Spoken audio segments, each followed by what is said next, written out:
31. Distant. Ooh.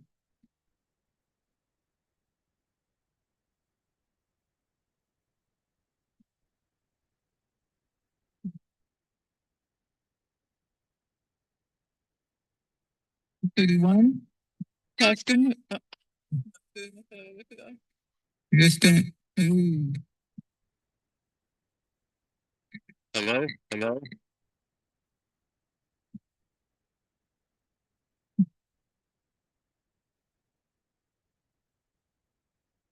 31. Testing. Testing. Distant. Ooh. Testing. Hello? Hello? Testing. I guess that one works. 31. Testing. Testing. Distant. Ooh. Testing. Hello? Hello? Testing. I guess that one works. 31. Testing. Testing. Distant. Ooh. Testing. Hello? Hello?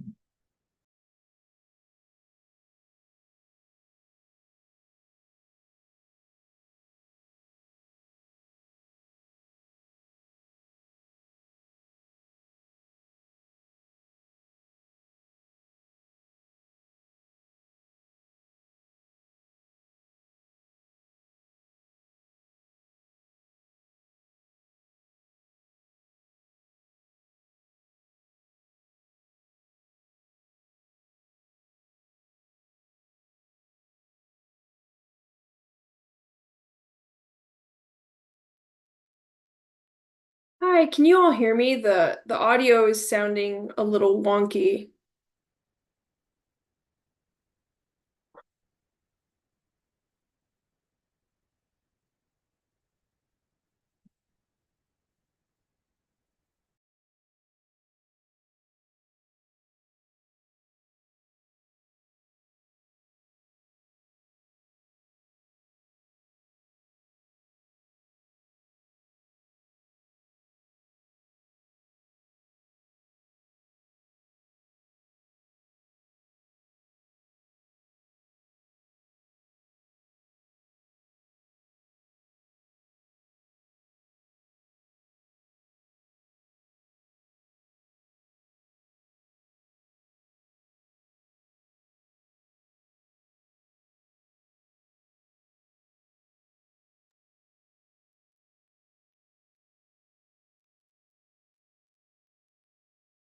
I think you all are muted, but I'm not sure if you're still troubleshooting the audio issue.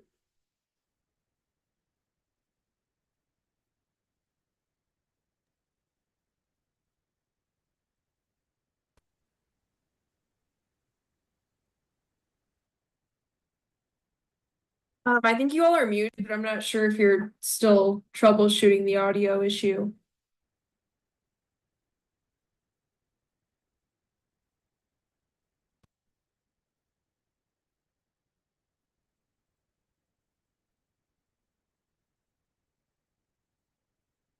I think you all are muted, but I'm not sure if you're still troubleshooting the audio issue.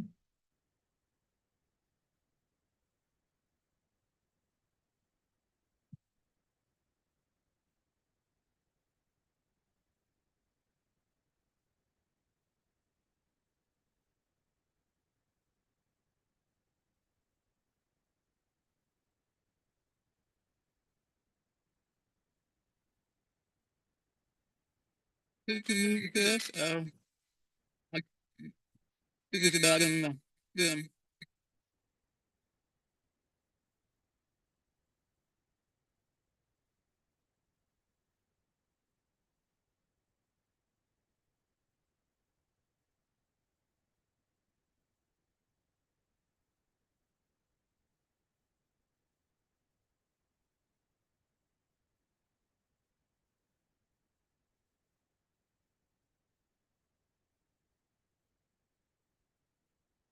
This is real tech.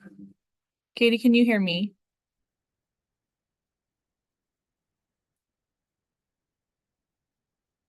Yeah, I can hear you now. Sorry, it took me a while to unmute myself.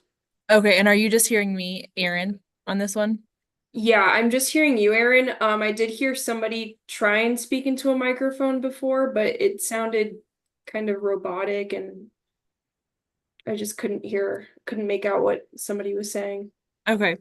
I'm gonna try another option here, in terms of our microphone, because it's being weird tonight. Okay.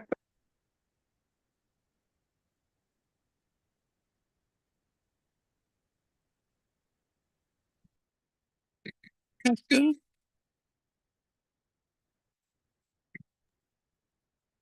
I heard that the quality just wasn't great.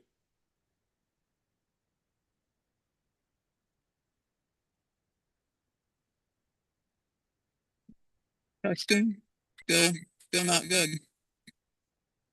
Yeah, I'm still getting that feedback, kind of grainy audio.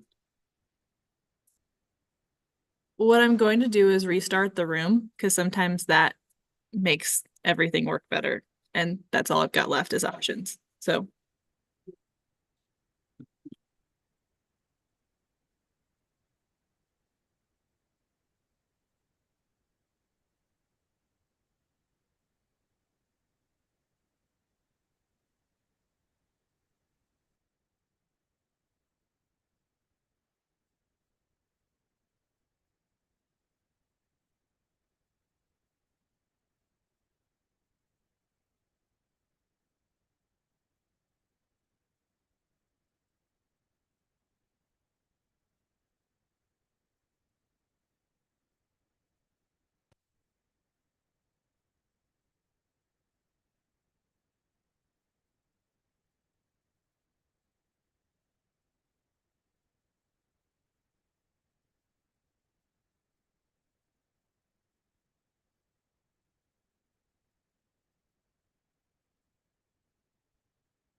Testing. You still have difficulties.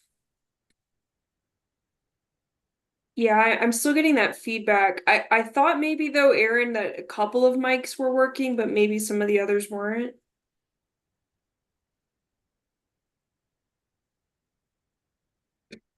Testing. No, that sounds off too. Hello? Hello? I can hear you, Doug. Okay, thanks. Hello. Testing. No, that sounds off. Hello. Hello.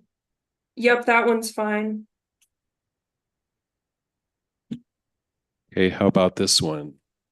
That mic works. Hello. That one does not work.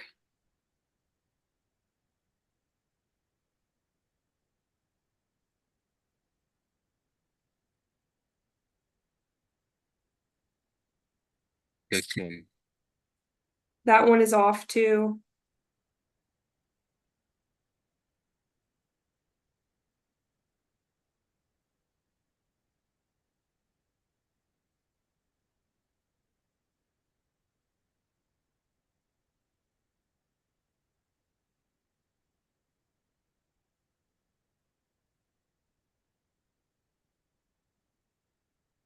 Testing. No.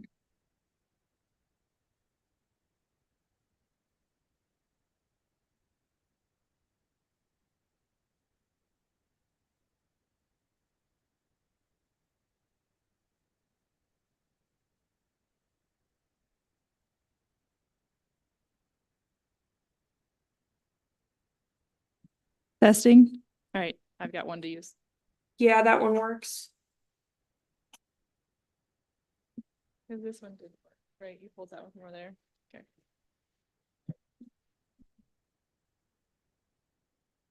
Yeah.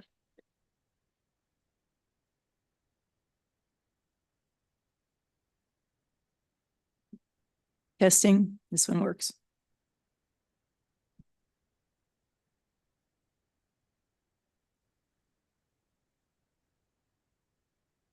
Thanks for bearing with us.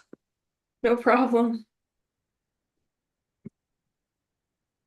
Okay, I think we're finally ready to start. We've got the technical challenges out of the way. Good evening. Welcome to the July 15th, 2024 meeting of the Manitou Springs Historic Preservation Commission. I'm going to start by reminding everybody of the purpose of the commission, and that is to protect and enhance districts of historic significance and install and foster civic pride in the legacy and achievements of the past, to improve the economic vitality of the historic areas of the community through encouraging compatible rehabilitation of historic structures. I'd like to ask the commission members to introduce themselves for roll call.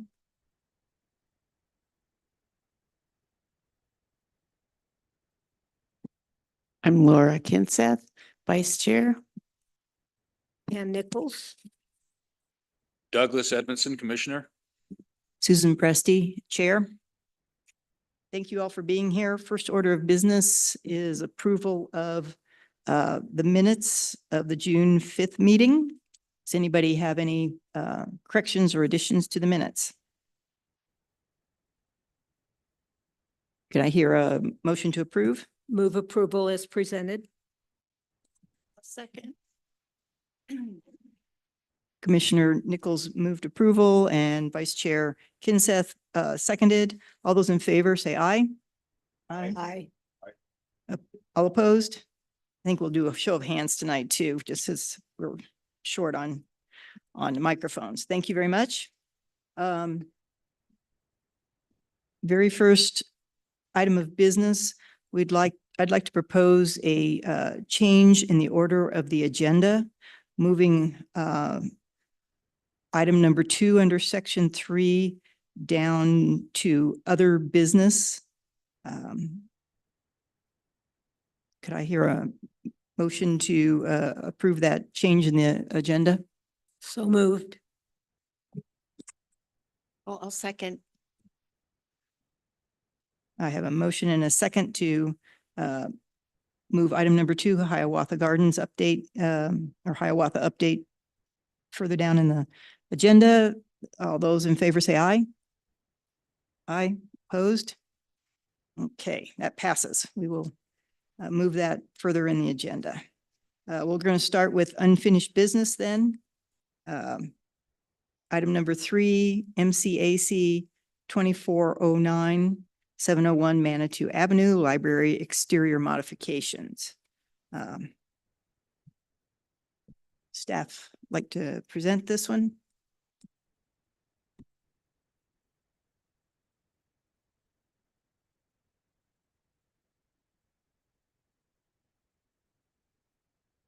Thank you.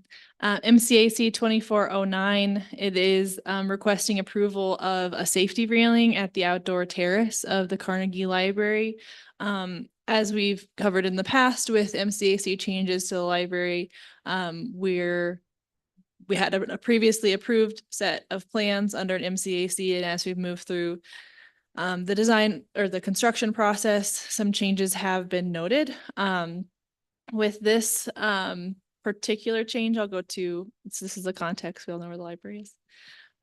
This was a rendering shared previously as part of the project. The railing is shown as being very transparent. In some of the plans, it was shown as glass, and others it was shown as metal railing. From what we understand, it was value engineered. The glass railing was removed from the plan. So what was bid during the competitive bid process was the metal railing. In order to add, and then it was sort of caught that it was different in one than the other. So to add the glass back into the construction process, it would represent a change order of about 60K. So it was a pretty significant to go back to that. We as staff spoke with the planning department and project manager, Katie Hilson, spoke with facilities and asked if they had a preference with metal or glass. Their preference was for metal, just for maintenance long-term and potential just challenges with maintaining that glass and having it look nice all the time with smudges and things in a very public space. We did speak with Chair Presti and Vice Chair Keinseth, and what it was recommended, or they felt, they'll say what they think, but they felt comfortable with the metal railing in terms of what that end result would look like. But it was a conversation for the full commission. So that's why we're back here tonight to look at those two options. This is the location highlighted in red here of where that railing would go. So this is part of making that terrace compliant with code requirements for something where you would have a drop off on the north side. You wouldn't, and you'd have some drop off that would go back more to grade on the west, and by the south you're at grade. So it's more of just a consistent treatment that it's going all the way around. Here's the detail of what had been shown at the MCAC stage, but was changed between the MCAC and the final bid documents to this detail. We recently got a submittal for this railing type in terms of just the tubing here, and the finish is consistent with what is shown for the ADA ramp railing that's going to be on the north side of the building. So I'm going to go back in the plans real quick. That railing will also show up here because there is a ramp there that provides access to the addition. So that color choice is consistent with other similar finishes, similar materials in the project extents. Going with this lighter color, I think has the benefit of not having it stand out quite so boldly against this more fairer colored brick. So that's why we're recommending this color. This gray does have a little bit of a warmth to it that we feel like complements the existing brick, as well as the proposed brick that has been specified to closely imitate or differentiate, but sort of blend in with the existing historic brick. So that's what we're requesting tonight, is commission's approval to move forward with the square tube railing, the detail and the color as shown on the screen. And this is the approval language. So any questions, I'm happy to answer.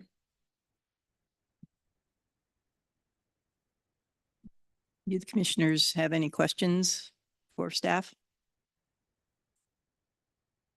Okay. Okay. So when we heard this MCAC, it was shown as a glass rail. And we're being told, and that's just to clarify, that the glass railing, glass divider, safety rail was not advanced as part of the RFP package for contractors, and the augmentation of costs is around $60,000. That's correct. Okay. I'm not sure when that decision was made. I was not part of that conversation. Okay, thank you.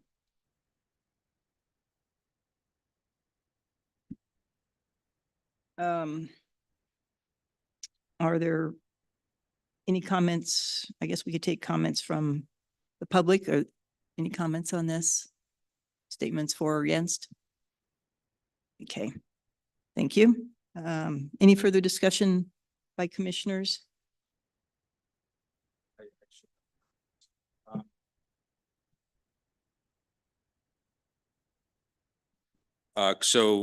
Your presentation is being put forward as the applicant, of course. Okay, so I have to say this. This was a very contentious situation amongst the city. It was shrouded with a lot of public engagement. These designs were vetted by not just the Planning Commission and the HPC, but by the citizens of Manitou Springs. I think it's very important to remember that the intrusion of an addition to this building was really contended by a lot of people. And one of the reasons we could sell this was that as your eye travels up the hill and you see this addition to the southwest of the building, that the glass railing helped dissipate the impact of that. A metal railing of this type is a complete departure from any type of architectural feature that's on the original building at all, and is a complete departure from anything that was presented to us, particularly at that time. And I personally don't like it because of that.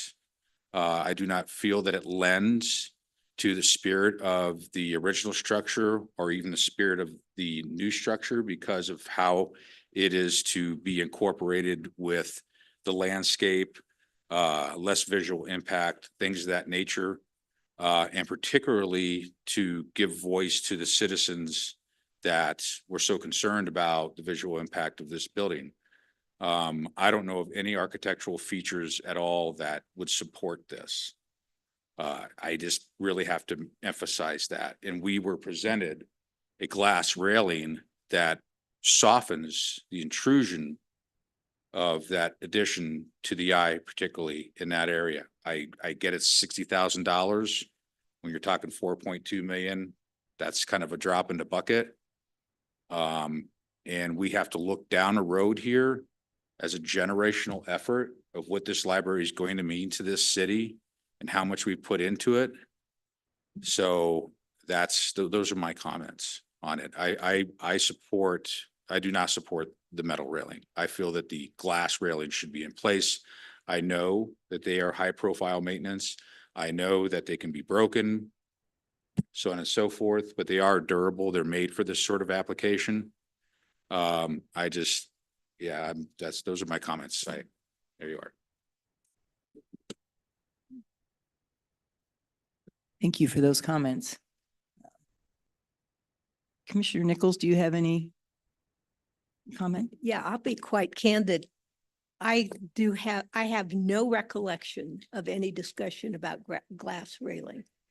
There was obviously a lot of discussion about where the addition would go, how it would be separated from the original building. I do not recall discussion about the railing. Obviously, Commissioner Edmondson is more detail oriented in that regard because of his background, but I would never have even been able to tell you that this was a change. Okay, thank you. Vice Chair Kenseth, do you have any additional comments? Sure. I feel actually that the metal railing softens the whole look of the new section of the library with that flat roof, which is pretty austere, I guess, next to the other building. And I think the railing, because it is a color that sort of blends in with the brick and everything else, I feel that it's a better option visually and certainly maintenance wise.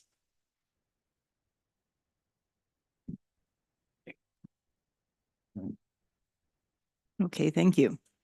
And I, like Commissioner Nichols, don't remember a lot specifically about the railing in what we were presented. Now, I think there was probably a lot of discussion in the community conversations, but I was not privy to those. So what was presented to us, I do just remember the drawings having the clear railing. And that's the extent of my recollection. It was presented that way, but not a big discussion item for us at that point. I think it had been vetted by the community so much. I wasn't looking at those details any further. Well, we probably need to make a decision tonight. Would somebody like to propose a motion one way or the other? Sure, I'll propose that we approve, what is it, MCAC 2409 as presented. I'll second. Okay, I have a motion from Commissioner Nichols and a second from Vice Chair Kinseth. Is there any additional discussion? Okay, we'll do a show of hands for this one because since we don't all have microphones, I think it's important to have an accurate count on this. So all those in favor of the motion, raise your hand. All those opposed? Thank you. The motion passes 3-1. Thank you for this good discussion. I appreciate that. It's an interesting item that we weren't anticipating. Okay, now we'll move on to new business. This is our quasi judicial part of the meeting. And just for those in the audience, the way this works, the process will be that staff will make a presentation on each agenda item, and the commissioners will ask questions of staff. And then we will ask for the applicant and or the applicant's representative come forward, add additional information and present to us any additional information they wish to share. And in the commission will ask questions of the applicant if we have any, and then we'll have a public hearing. Anybody in the audience who wishes to make a statement in support or against the application can speak. Once they have done that, we'll close the hearing. Commissioners will discuss and make a motion and vote on each item. And all of these decisions may be appealed to the city council if the applicant wishes to, and that would be by contacting the planning department within 10 days of this meeting. So first item on the agenda is under new business is MCAC 2416, 124 Fairview Avenue, exterior improvements. Do any commissioners have ex parte communication or conflict of interest to share? Seeing none, I'll ask for Ms. Ringsred to present this item. Thank you, Chair Presti. MCAC 2416, 124 Fairview for exterior improvements. I am presenting tonight, but the staff report and content was created by Planner 2 Ethan Schaefer.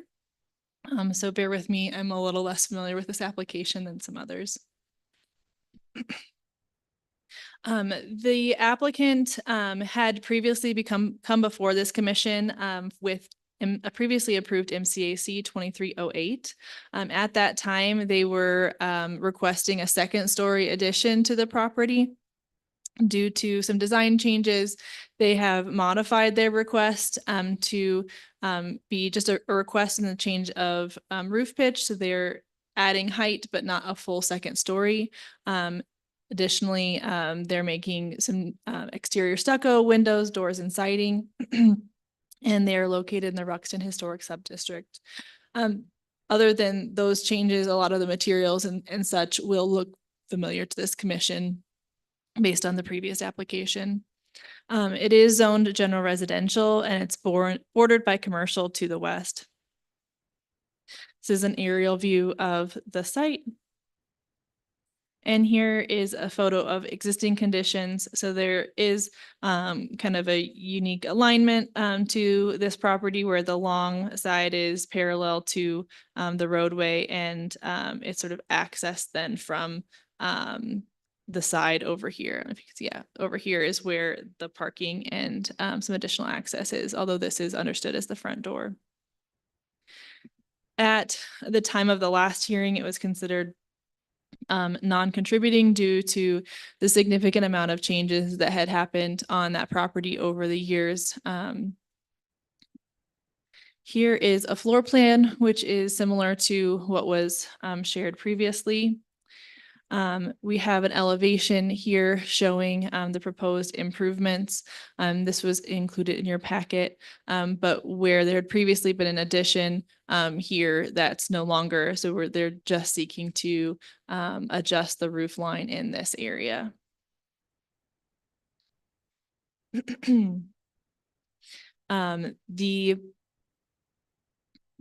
Here's the facade that would be facing the west-ish side where they would come in and have access from that driveway. So this is also sort of functions as a front, but isn't front the street.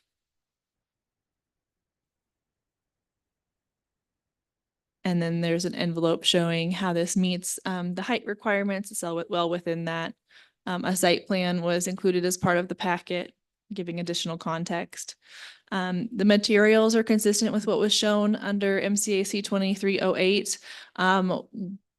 What was removed from those materials was there was previously more of an industrial metal that was used, and that has been removed as part of this revised MCAC.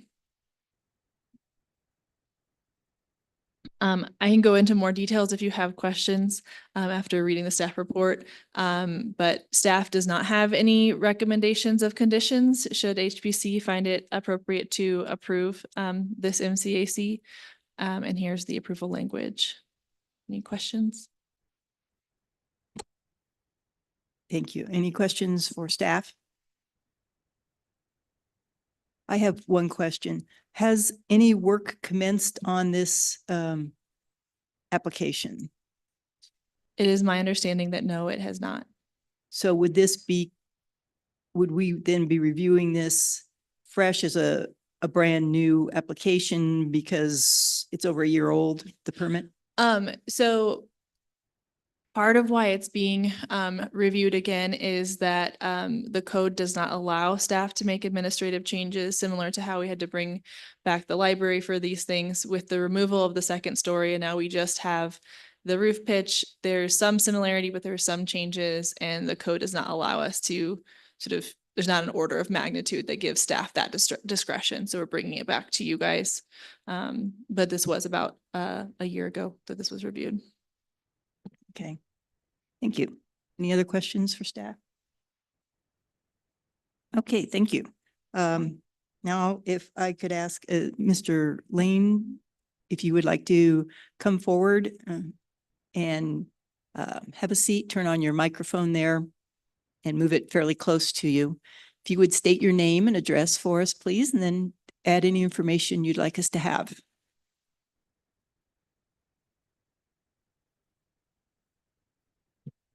All right, hopefully this works. Anthony Lane, 124 Fairview Avenue. So thank you. Yes, we were here just about a year ago and we were excited to get approval from this board and kind of ready to move forward. We did have, we're fairly close to the cog and we included some of that corrugated steel, and we also had this awning thing. And then, just trying to get the work done, we just realized for budgetary reasons that it had gotten a bit too big. And so it's taken all this time to kind of get back here and figure out kind of how we could scale it back and and we removed the corrugated steel and kind of tried to keep the main elements that just improve the livability of the house. Right now we have these very small windows, many don't open. And in this current heat wave, it's particularly been feeling pressing to kind of get this work to go forward. So we're excited. We've kind of regrouped and we're just trying to make progress. It really reflects the earlier project. We don't have the loft space, and so it's actually a bit less height, just what's necessary to there are all these different roof forms which intersect, and we're just trying to make some sense of that and again, just make the space more livable. So thank you. Okay, thank you. Commissioners, who has questions for Mr. Lane? Could we go back to the elevations? Yes, one moment, please. Okay, thanks.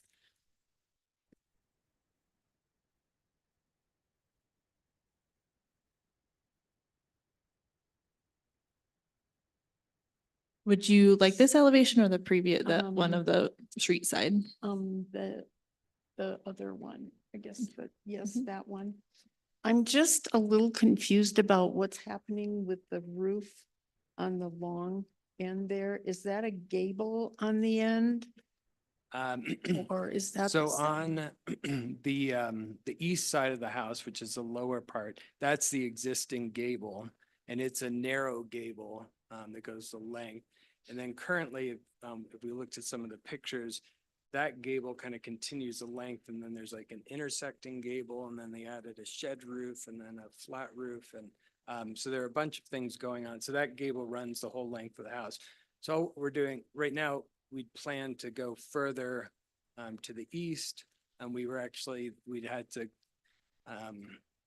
it was just, so it was a significantly bigger project. Here, we're only doing it to west of where you see the door there on the north side of the house. Okay, And then, so it's just raising that portion, and it will be a gabled roof that, mirrors that one in angle, but is a little bit higher, just to connect across a bigger space. okay. So that's the only roof change is that taller gable. Okay, thank you. So just for clarification, it looks like in your drawings that you will be retaining that multi-paned window next to the door in your revised Yes. plan. Okay, excellent. Very good. Yes, this does look much more manageable than what you had previously. That was believe that is my only question. Oh, I did have one other question. The proposal write-up said that new roofing material, but it does not look like your roofing material is changing. It's still the asphalt shingles. Yeah, it'll be asphalt shingles. I think it was, I think there was a gray color that we were looking at. The roof has some hail damage and some other things. So I think it'll just be, what was reflected in the original application. Okay, Gray shingle. good, because that was my only question. All right. Let's see if there's, thank you very much, Mr. Lane. Is there any comment, statements in support or against this proposal in the audience? Okay, hearing none, I'll close the public hearing part of this process. Commissioners, do I have comments? And or do I hear a motion? I think this is a much cleaner and nicer, definitely than your first proposal. Fits into the neighborhood better. Nice job. Do I hear any additional comments? How about a motion? I move to approve MCAC 2411 as stated. 2416. Oh, 2416 as stated. Should I start over? Second. Thank you. So Vice Chair Kinseth has moved approval of MCAC 2416 without conditions, and Commissioner Nichols has seconded that. Any additional discussion? All those in favor of this motion, say aye. Aye. Opposed? That passes. Thank you very much, Mr. Lane. Good luck with your project. Okay. Next agenda item is MCAC 2417 803 Shoshone Place. Exterior improvements. Do any of the commissioners have ex parte communications or conflict of interest to share? Seeing none. Ms. Ringsred, would you like to present this one? Yes, thank you. MCAC 2417 exterior improvements at 803 Shoshone Avenue, Unit A and Unit B. The property owner is requesting a material change of appearance certification to replace 6 windows and 1 door at these 2 units. The property is zoned general residential, and the property is in the High Road Historic Subdistrict. We can see the context here. Just to note, dashed in red here, here and here, those were structures previously reviewed by this commission within the last about 12 months. So some of these images might look familiar. There it is in the general residential zone district. Here is the site plan showing the areas in red or where changes are going to be made to that facade. Images here showing the rear structure on this edge is mostly the only side of that structure very visible from the street. You kind of see here through the trees what we're able to see and the stairs accessing that structure. Here is the front of the property. This is the structure receiving the most amount of changes with this window and this window and this door. This door is what is being replaced. And then also changes on this side where my cursor is and the left side behind those trees. Here's an additional image showing the side of this edge of the property where those windows will be replaced, as well as this more of a street view. The applicant is proposing this door as well as these divided light windows along that facade. There's a couple different cut sheets that were included in the package adjusted for the sides of the building. Here are the pictures of the windows to be replaced and the door to be replaced. Staff does not have any conditions. This is the motion language, and please let us know if you have any questions. Thank you. Are there any questions for staff? Okay. Mr. Lopez, would you like to come forward, state your name and your address, and share any additional information you would like to. Yeah, it's Michael Lopez. Thank you for the opportunity to present to you guys again. Maybe the biggest thing is just the windows that are on there right now are not, doesn't reflect his historicness. So it's been replaced before. I'm just looking to bring that back and then keep it the same as all the other ones. So I appreciate your consideration for that. Thank you. Commissioners, who has questions for Mr. Lopez?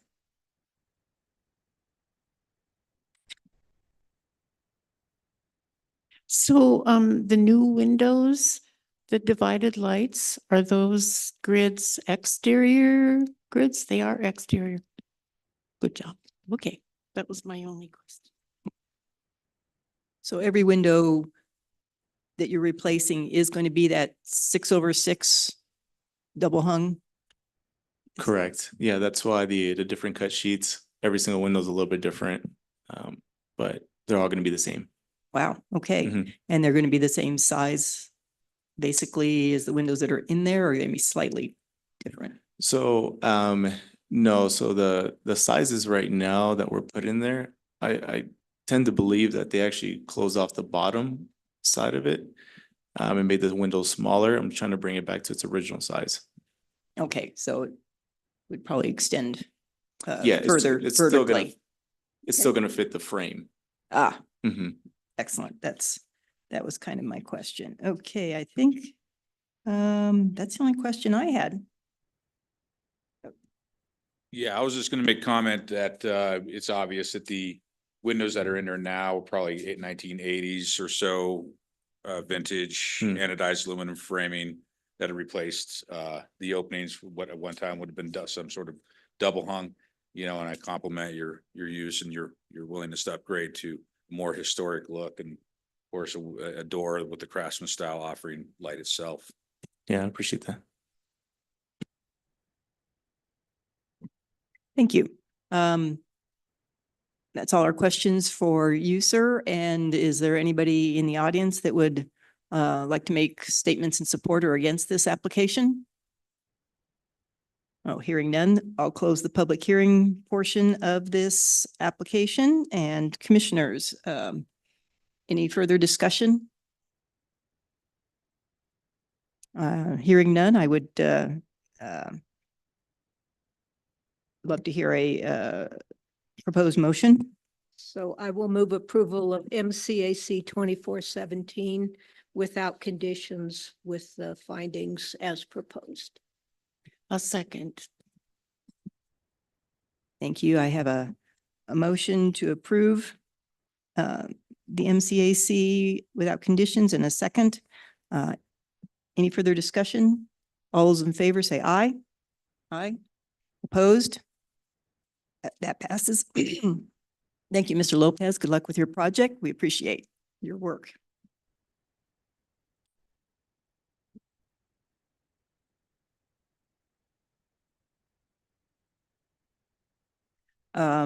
Final item on our new business agenda, item 6, MCAC 2418. 2 Garnet Avenue exterior improvements. Do any commissioners have ex parte communications or conflict of interest to share? Yes, Commissioner Douglas Edmondson, I have ex parte communication and I have vested interest in this project. As you can see in your package, I am the contractor of record and have helped the applicant prepare the application. And I do have a financial gain that could be earned from this. So I will be recusing myself and going out into the lobby until I'm called back to hear the Hiawatha Gardens updates. Thank you. Thank you, Commissioner Edmondson.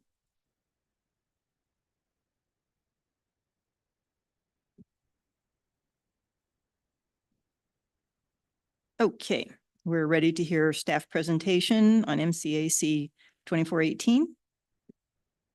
Thank you. MCAC 2418, Aaron Ringsred presenting on behalf of the applicant and the owner for exterior improvements at 2 Garnet Avenue.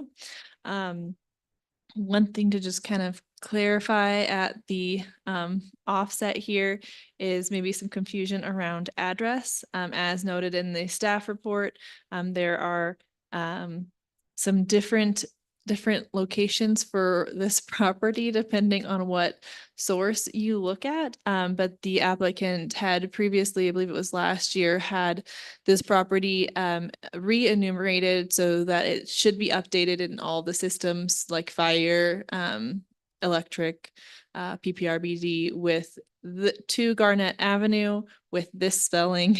And I think the other one was, there was even a Garnet Drive in one of the things. So it should always be the spelling now moving forward. But there might be some confusion around that. The applicant is requesting a material change of appearance to make exterior improvements to an existing garage and workshop located at 2 Garnet Avenue. So this is an accessory structure that is detached from the primary structure. There is one correction from the staff report. I had indicated general residential, but it is low density residential, and the property is in the High Road Historic Subdistrict. Here is the property identified on the map. The accessory structure is on sort of the where my cursor is at the intersection of Fairmont and Garnet. And here it is located at the edge of the High Road Historic Subdistrict. The applicant provided the ILC, and the existing garage is indicated here in red. It is also called a barn from time to time. So here is the view sort of down the street where you can see the primary structure, which has a white stucco finish on it, as well as the structure in question, which is built into the hillside. We have images here showing the view more from the northeast and sort of what we are talking about as the front where the garage doors are. The garage doors are currently manual open. And then there's the primary structure. The applicant is looking to add modern functionality and modern safety standards to the property while still being sensitive to the historic context. So they have proposed 2 different garage doors here. I will let the applicant clarify which one is their preferred finish. They are proposing the existing windows are inoperable as well as potentially a safety hazard because of how they were constructed at that time.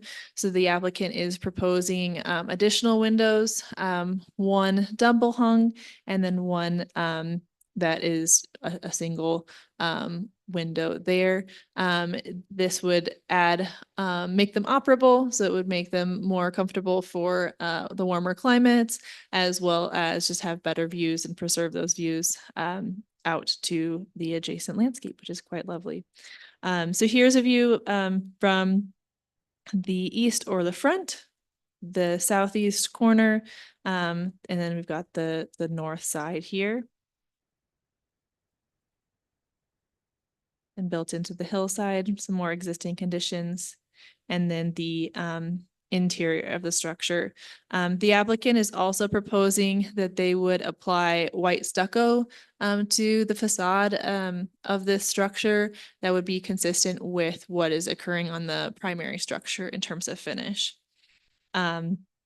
The way the design guidelines are written with regards to accessory structures, a few sort of things of note is it does indicate sort of defers to the primary structure what the accessory structures should look like and recommends sort of referring to that as part of making decisions on accessory structures, as well as from the garage door standpoint, the other thing that they indicate is wanting to have a single car garage, which in this case, that is what is being proposed because that is what is existing. There's no increase to the footprint. The applicant is hoping to just add increased functionality to this space. As you can see on the inside, it's not conditioned, it's not insulated. So they're wanting to make some of these improvements to add a workshop, art studio, office space, what have you, to the top of this garage. But there would be no like water or wastewater or bathroom here. So we're not adding any additional living space in that sense. Should this commission find it appropriate to approve this, staff does not have any conditions, and here is the approval language or motion language.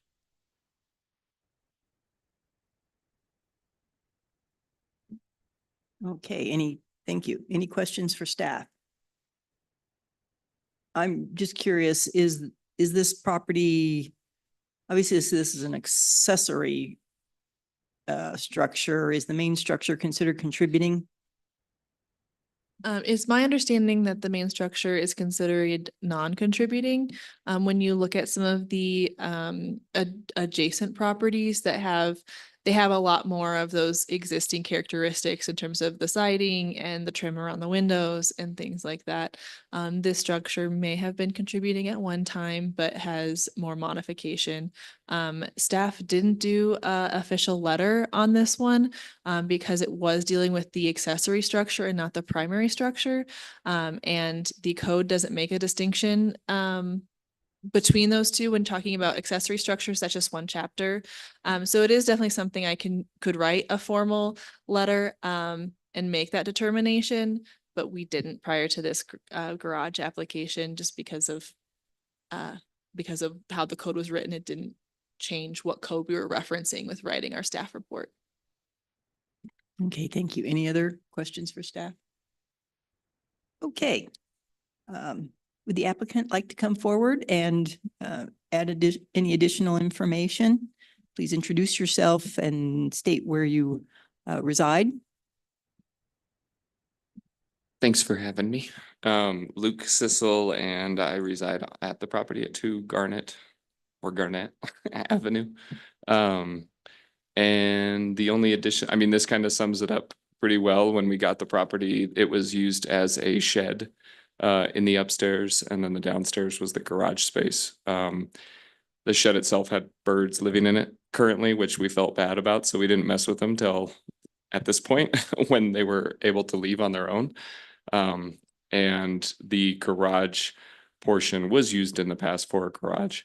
So when we got it, we wanted to, my partner's an artist and I am as well, so we wanted to turn that upstairs into an artist space for us to have a little studio space and for the kids to be able to make their art in there as well. And then the downstairs just to, or the garage portion to make that door stronger. We had a bear actually break into it coincidentally right when we were in contact about all this, that got in and ripped all the hinges off and stuff. So we just want to make that more secure for those purposes. And then also currently, I think you saw within that, the elements are able to get in, like when it rains and things like that. It can all come in based on that garage door. So yeah, that's our intent. And yeah, I think this sums it up pretty well.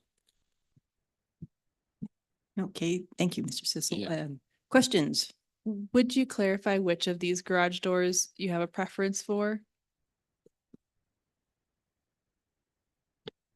I have the bottom one is, I'm pretty sure, the one that we're going with there. This is through Overhead Door Company and they're kind of out depending on the style of door that you pick, but the color scheme is definitely what we're going for on the bottom one with the same window and the paneling.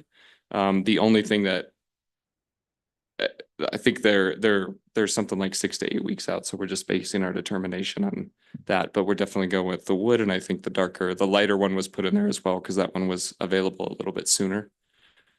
But I guess if I had to be pressed for it right now, I would say the bottom door in the darker color. And we did that because we kind of wanted to pay homage to the wood siding that is original that will be covered up with the stucco, which we kind of liked because it did separate this space from the main to show that it was different. But again, we're going to stucco the whole thing white, which matches the top of the home. But yeah. Thank you for that clarification. So I have a couple of questions. Will the stucco go all the way to ground level or just covering the wood? We're ideally going to be doing the cinder block foundation, the garage portion as well. The paint's peeling on that pretty strongly. And then there's water intrusion from the lack of gutters and things like that. We're just trying to look to kind of like tie everything together as one unit, also to stabilize it. Because as you saw with those pictures with the upper portion, the way that it was framed, things like that, it's like this will tighten everything up. And that was our intent. So to do the whole thing. And then so it's uniform and you don't have the two separate peeling paint and then nice stucco on top. Great. Yeah, I was hoping you would say that. I Yeah. couldn't tell from the application. Mhm. How much are your window dimensions going to change? Are they similar or the window's going to be much larger? When we opened up the walls, the original windows in there are more similar to the framing of the original windows is more similar to what we're going for. So they used to have bigger windows, it looks like, in there originally, and then they went with smaller. So we're going to do, it's 40 by 40 on each window. So I think it'll increase like, not width necessarily, but height in the windows. So. Oh, great. Okay. Those answered my questions. Any other questions? I have no questions. I think what you're doing is definitely appropriate for the Cool. neighborhood and fits into the character, and the dark wood, more traditional Yeah. garage door. Yeah. Thanks. And I'll add that not necessarily because it's dark wood, but the garage door with more of the paneling is more traditional. Yeah, the other looks more contemporary with that horizontal Right. and flat surface. So that would be great. That'd I be my agree. preference also, if you can possibly do that. Thanks for affirming that. That helps me make up my mind. I could debate about it forever, so I need that. I understand that. Okay. Thank you. Yeah. And I don't see anybody in the audience, but is there anyone online that wishes to make a comment on this application? There is no one participating online other than our attorney. Okay. Thank you very much. Commissioners, do we have additional comments or somebody ready to make a motion? I'll move to approve MCAC 2418 as stated. Second. Okay. I have a motion and a second to approve MCAC 2418 without conditions. Um, Any additional discussion? Then can I have a vote? All those in favor, say aye. Aye. Opposed? Passes. Thank you. Congratulations. Good luck with your Yeah, project. thank you so much. Have a good night. Would somebody like to bring Commissioner Edmondson back into the room? Oh, thank you very much. Okay. That does it for our new business. Down to other business. Next, item 7, Carnegie Library update to the commission from planning staff. Oh, we should wait till Commissioner Edmondson gets back in the room.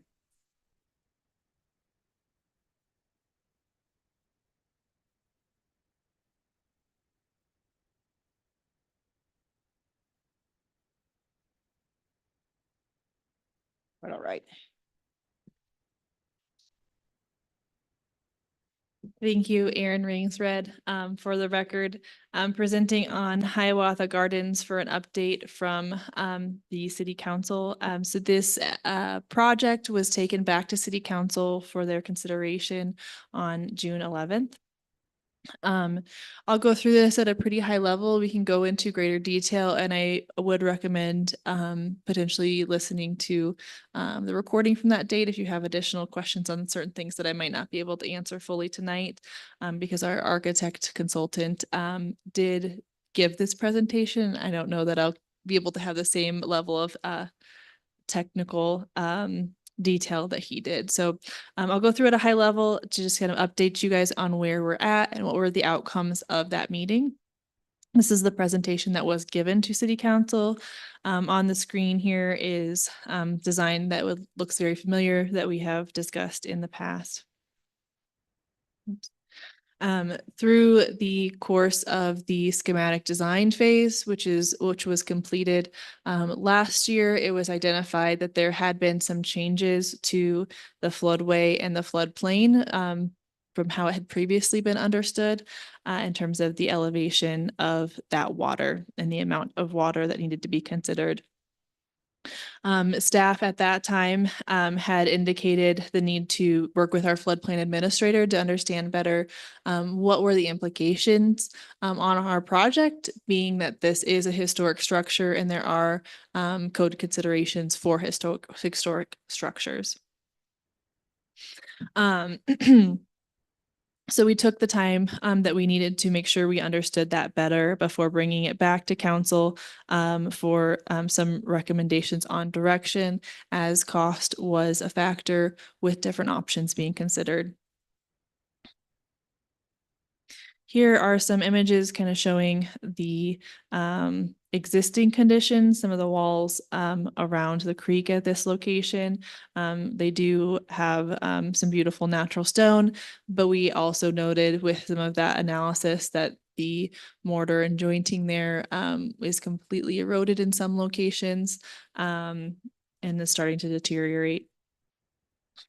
Here's a view looking the other way. So the dance hall is located in the flood hazard area, and where, and this is where there's a little more technical jargon from our architect, but he did an analysis for us, and although there were some areas where the floodplain administrator, you do have considerations for historic structure, but ultimately there still a level of professional responsibility with the International Building Code for life safety as it relates to this structure and how it would need to be reinforced for anticipating potential flood loads that are required to be anticipated by the International Building Code.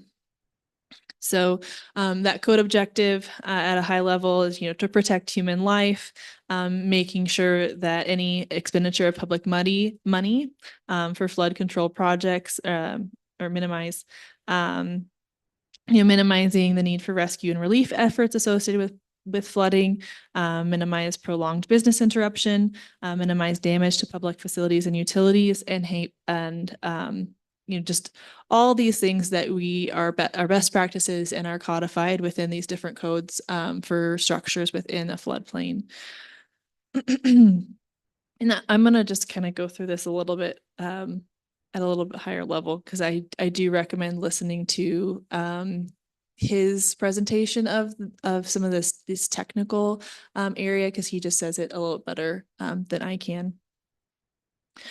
So with those goals in mind, we looked at sort of our overall goals. If we leave, we had some options that we took back to council, but that whatever the final design was to ensure safety for everyone.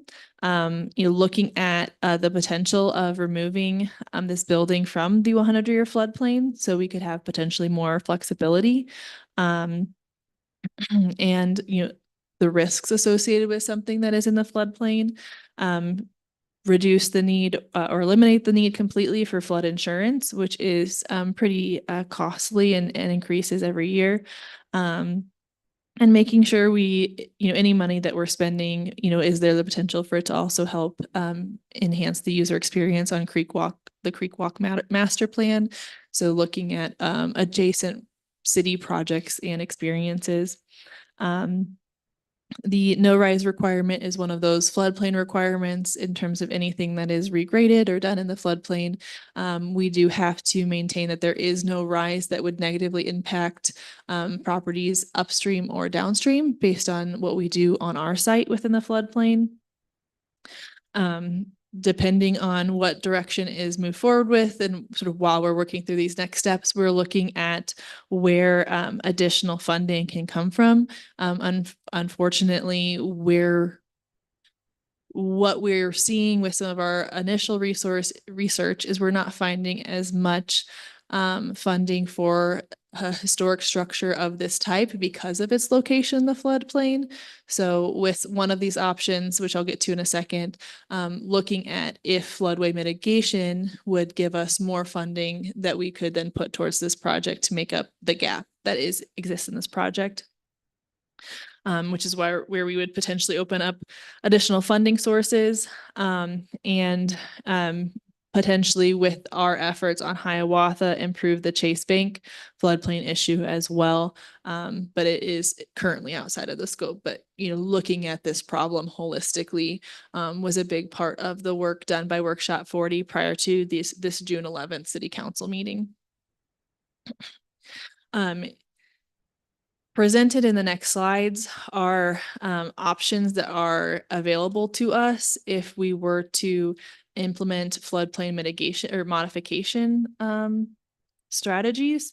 What you can see on the left is where the existing 100-year floodplain is, and on the right is what was proposed or how it would be altered with some of these options that were considered by council.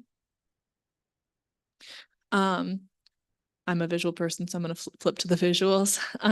So council reviewed these options. When we looked at the floodplain here, part of what makes the floodplain extend so far into this project site is that we are at somewhat of a pinch point in the creek, the creek at this point. So they were looking at ways in which we could expand the volume of the creek at this spot and mitigate the 100-year floodplain on the site in a way that gets us, if it's not in the 100-year floodplain, we're not subject to the same stringent requirements.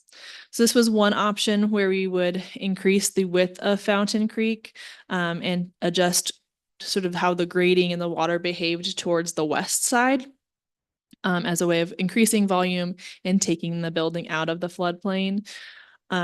Option 2 was adding a culvert under the Chase Bank project in order to increase that volume there.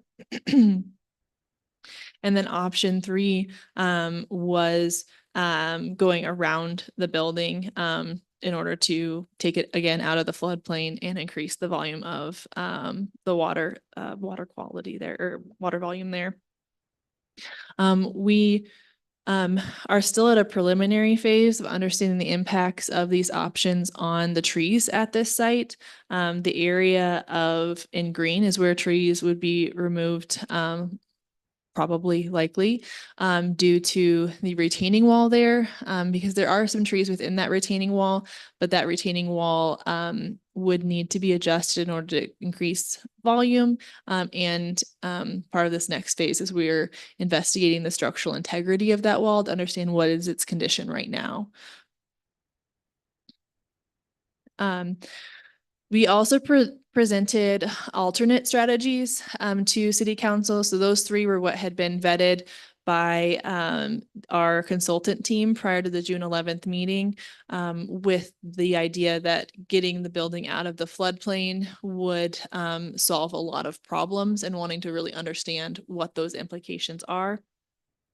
I'm just going to read through one of these options here because it is one of the preferred options from City Council, is to locate the restroom structure outside of the floodplain and turn the dance hall into an open air pavilion. Structural improvements will still be required of the dance hall, but likely fewer than if it is enclosed, because it doesn't have the same surfaces for the lateral forces to be acted upon the building. They also presented a budget of what some of these options are, and what's that sort of rough order of magnitude that we would be looking at with some of these options that are considered, and where our funding source is currently coming from. We do have some funding sources identified through PPRTA and COG and match and our capital improvements fund. With PPRTA, that funding is limited to or specifically assigned to the mobility hub programming elements and cannot be applied to the historic dance hall improvements. So staff, because of how these studies revealed a potential additional cost to the project or required cost from a life safety standpoint, requested direction from City Council on what directions can be moved forward. Because as you can see on the screen, were 7 different options. 3 of them had been vetted. The 4 additional ones were sort of put out there as alternatives. But in order to be, the most judicious with public funds, is asking to kind of narrow down what options were warranted from the City Council's perspective, the greatest investigation or sort of focusing our efforts to understand, to really dig deep and get the information to make the most educated decision. What City Council did vote on was they requested that staff and the design team move forward 2 options. Option 2 was a culvert option, wherein we would increase the volume along Fountain Creek in a way that allowed for the site to not be impacted by the floodplain. This does come at a cost, but the potential is to reduce, and save money on sort of self-insurance as well, by removing the structures from the floodplain, and the design would stay mostly, I'd say, consistent with what we'd looked at in the past, in terms of layout of the building, size, character, etc. Option 2 is this is option 2. The other option that they requested staff pursue, which I believe it was option 4, is the option where the bathroom structure is detached from the dance hall and moved out of the floodplain, so that it would not have those additional costs, and that the dance hall would be converted into an open air pavilion instead, thus potentially reducing the floodplain requirements on the structure in terms of its upgrades. So right now, we took a scope back to city council on July 9th, and they approved that scope of work and that contract, which is also available for greater detailed review with Workshop 40 and their consultant team to really dig into the details of understanding these options. So what are the impacts to the trees? What are the costs? What is the, condition, structural integrity of those retaining walls that we're looking at here? Doing a deeper dive on the structural components existing within the historic dance hall. As some of those studies that have been previously done are several years old at this point. So they're doing some additional vetting with the floodplain understanding in mind now. And how those improvements will show up on site, basically. So that we know that there is some additional reinforcement needed. We've always known that there was some additional reinforcement needed to the dance hall in order to bring it up to current codes for load bearing requirements. If, we go to our maximum occupancy there from a fire safety standpoint.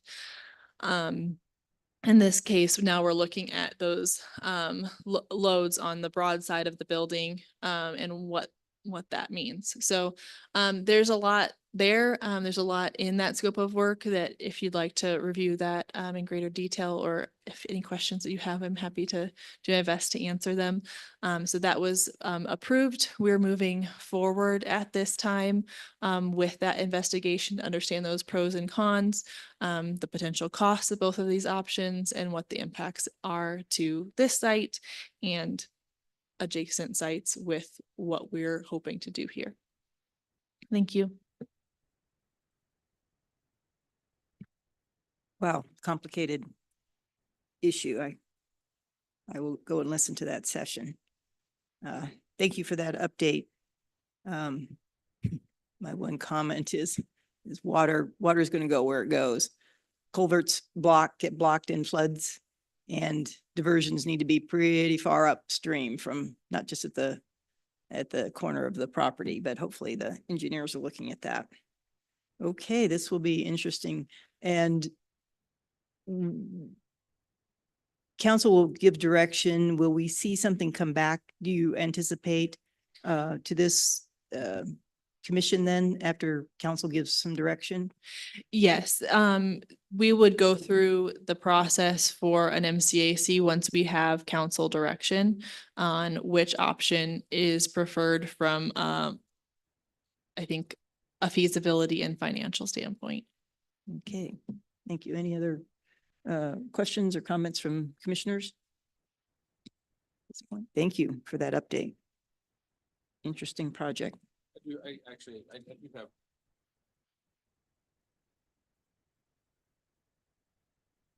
The culvert at Chase Bank, are they talking about removing the building that's there and trenching and putting it in a culvert, or removing the wall, or? Right now, it has been my understanding that the intention is for that building to remain. Okay. That they would go under the structure. That culvert would be fairly sizable. Okay. There would be removal of that wall that's there in order Right. to widen it and reinforce it. In terms of the character of that wall, we haven't gotten to that level of detail. Right. If that stone would be reused, I can't speak to that. I know that would be something that staff would recommend, but I'm not a stormwater engineer, so I'm not sure if there would be any drawbacks with using Right. that again. Okay, and you do know that wall is Manitou greenstone and was actually part of an old foundation of a building that used to stand there. And yes, all we that do good stuff. recognize it as a historic wall. So that is part of the investigation that they're doing as part of Okay. Workshop 40 is what condition that wall is in currently. Because we do notice on some of the lower level that there's a lot of erosion within the mortar. Mhm. Was one of the things that was commented on by the engineer. So Sure. understanding just what if we start touching other aspects of that creek frontage, So that will be part of their analysis, is And understanding what the I have implication is not there. read the full report, just to sort of go out in the field for a minute. Have they considered jacking the building up? Have they considered raising the building in its entirety? Sorry. I've got a little bit of a cough. Yes, it has been discussed, raising the building in its entirety. What was sort of evaluated was, from a structural engineering standpoint, looking at that building, is that it cannot be raised because of how it was constructed. There would be a high probability in their professional judgment that the building would fall over. And Okay. so, yeah, so it was discussed, but wasn't deemed feasible. Okay, yeah, just had to go there. Okay, bye.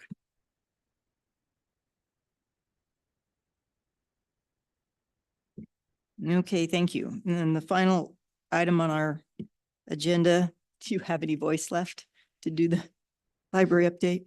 I don't have any a formal slideshow this evening for the library update, so I'm just going to give sort of a verbal update of where we're at with the project. As many of you probably saw last week, they did start putting up steel. So you walk into that and it's a room now. There's not a roof yet, but they are starting to weld things into place. They're anticipating going vertical on the addition to the south side, where we're having the ADA access. So the stairwell is in, going up 2 grade and then down to where the addition is. So that's very exciting to see that progress. We had good turnout at the community meeting. I know many of you were able to attend in terms of the community tours. So that was very exciting to be able to show the community the progress so far. We do have a meeting scheduled. As many of you know, we were grateful to receive a grant from the State Historic Fund. So they were, as part of that grant language, they are going to review some mock-ups of work to the historic structure, and that is scheduled. Those that are ready at this time and within the schedule is scheduled for the end of this week. So things that they're looking at are with the new mortar that would be repairing where the mortar is failing in the existing structure. They're looking at that color selection to find something that matches to the best ability. We did do a test for the paint colors within the structure to find out what was that most original paint color. So we have selected that. We had sent samples to them previously digitally, but now we have physical samples that we'll be looking at as part of that. We are also looking, it's the intent of the contractor to have a concrete mock-up ready this week as well, to look at making sure we're able to match the existing concrete with new concrete as close as we're able. Sorry. We have also had the foundations be poured for the retaining walls that are the planters to the north side of the building. One of them was originally to remain, but during construction, when it was excavated around, it was found that it really didn't have much of a foundation when it was originally installed. So we will also ultimately have mock-ups of that to finalize the finish to be consistent with what had been there previously. So they're going to mirror each other and be consistent with that symmetry that was there before, and basically a like for like back with that retaining wall. So lots of good progress, a lot that we're really excited to see moving forward, and continue updating this commission when we have items that are changing due to construction. So, oh, and they're going to be looking at, the State Historic Fund is going to be looking at the wood where we are having to connect existing molding into repairs or make repairs to molding inside of the historic structure. They'll be looking at that sort of doing test areas to confirm that that is consistent with what was there. Great, thank you for the update. It's exciting to see that continuing to progress. Very good. That is the end of the business on the agenda. Is there anything else that we need to consider tonight? Then I call the meeting adjourned at 6:55. Thank you all.